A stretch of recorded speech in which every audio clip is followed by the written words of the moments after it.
अब चलते हैं अतीत में, उस शक्ति की तरफ।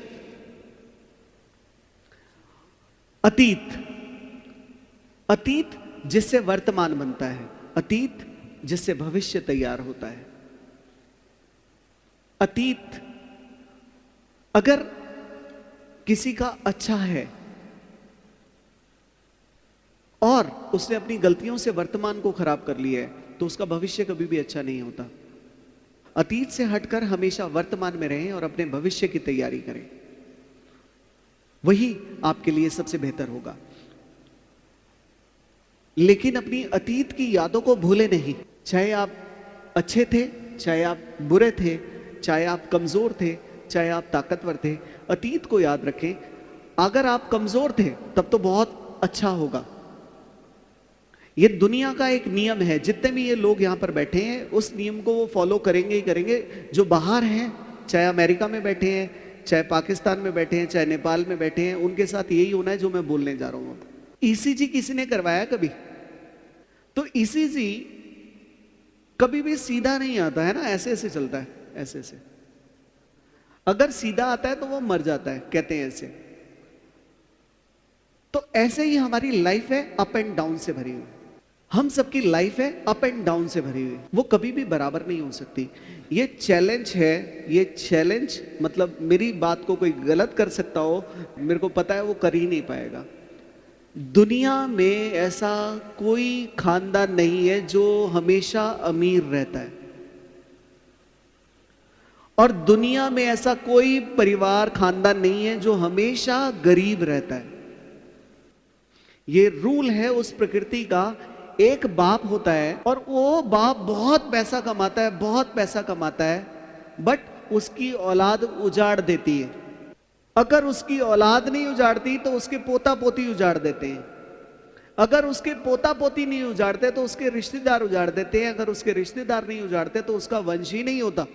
और एक गरीब परिवार होता है, 10 साल 20 साल गरीबी में निकल जाता है, तो उसके यहां पर एक बच्चा आता है जो उस पूरे परिवार को अमीर कर देता है। उस पूरे परिवार के अंदर पैसा आ जाता है। ये रूल हर किसी के साथ चलता है। एक वंशावली आती है, एक वंश आता है जो उस वंश को ऊपर ले जाता है, फिर अगला वंश आता है उस वंश को नीचे ले जाता है, फिर थोड़े समय बाद एक वंश आता है फिर उसे ऊपर ले जाता है, फिर थोड़े समय बाद एक वंश आता है फिर उसको नीचे ले जाता है।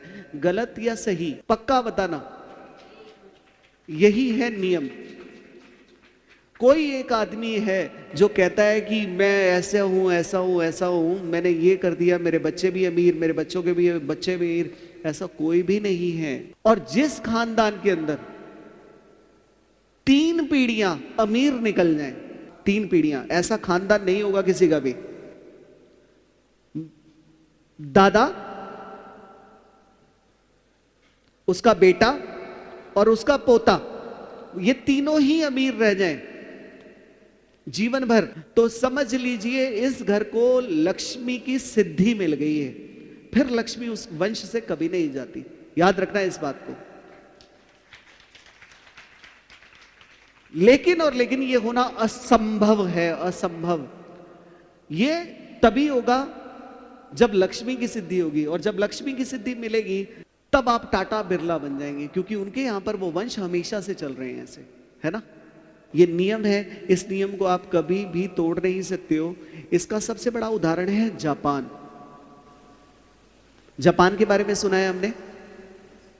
ये सृष्टि ने एक रूल बनाया हुआ है कि तेरा विध्वंस होगा, लेकिन उसी समय ये सृष्टि उसका सृजन करना शुरू कर देती है। ये नियम है सृष्टि का। सृष्टि ही नष्ट करती है और सृष्टि फिर से उसे बनाना शुरू कर देती है। और अगर ज्यादा नष्ट हो रहे हैं आप, तो आप बहुत तेजी से बनने वाले हैं। ये यस, इस बात को बोलता हूं। अगर आप ज्यादा बर्बाद हो रहे हैं तो आप बढ़ने वाले हैं, यकीन कीजिए। कैसे? एक नियम है ये, और वो नियम आप रोक नहीं सकते उस नियम को। वो नियम है, जापान से सीखिए। जापान पर बम गिरा दिए, जापान को विध्वंस कर दिया। लेकिन जब बम गिराए तो जापान सबसे ज्यादा शक्तिशाली था। उससे कोई भी शक्तिशाली पावरफुल देश नहीं था इस दुनिया के अंदर। लेकिन जब बम गिराए तो वो जो पावर थी, वो पावर एकदम डिस्ट्रॉय होकर 0 हो गई वहां पर, और वो बिल्कुल नीचे चले गए। लेकिन क्योंकि सृष्टि का नियम है, वापस सृजन करना शुरू किया। जितना जल्दी नीचे गए थे वो उतना ही जल्दी आज की डेट में उठकर आ गए। अगर आपने टेक्नोलॉजी अगर देखनी है तो नंबर 1 है जापान की। गलत या झूठ ये आपको पता होगा, गलत तो नहीं है। तो वो जितना नीचे गए उतनी तेजी के साथ उठकर ऊपर आ गए। और आज पूरी दुनिया के अंदर ये फर्स्ट टाइम है कि सनातन को दबाया जा रहा था, दबाया जा रहा है, जबरदस्त तरीके से दबाया जा रहा है। जैनियों को अलग किया जा रहा है, सरदारों को अलग किया जा रहा है, और हिंदुओं में जात पात बनाई जा रही है। जबकि ये टोटल एक वट वृक्ष के प्रेम है, ये जुड़े हुए हैं, ये कभी अलग हो ही नहीं सकते। जितना ज्यादा आप पावर दे रहे हो ये उतनी तेजी के साथ सब मिलकर आएंगे, और देखना कहां तक छा जाएंगे आप सोच भी नहीं सकते। ये समय आने वाला है, जबान है इस व्यक्ति। क्योंकि जितना नीचे आप जाओगे, एक लाइन से नीचे आप नहीं जा सकते हो, उसके बाद आपको वापस आना ही पड़ेगा। गलत है, जितनी भी चीजें गलत हैं वो अपने आप सृष्टि खा जाएगी उन लोगों को। आप यकीन करें, जितने भी गंद फैला रहे हैं, जितने भी गंद कर रहे हैं, सृष्टि उनको छोड़ेगी नहीं, किसी को भी अपने आप निपटा देगी, पता भी नहीं लगेगा किसी को। ये रूल है सृष्टि का। तो ये अब जो समय है वो भारत का है, और ये बढ़ेगा। लेकिन बढ़ेगा कैसे? बढ़ेगा कैसे? जब आप में शक्ति होगी, जब आपके पास टेक्नोलॉजी होगी, जब आप में सामर्थ्य होगा। ऐसे नहीं कि गुरुजी आप ही करोगे, अब आप ठीक है जी गुरुजी आप ही करोगे, ये नहीं होगा। अब आपने करना है, अब आपका नंबर है, आप करोगे तब आप आगे जाओगे। तो जयकारा है वीर बजरंगी।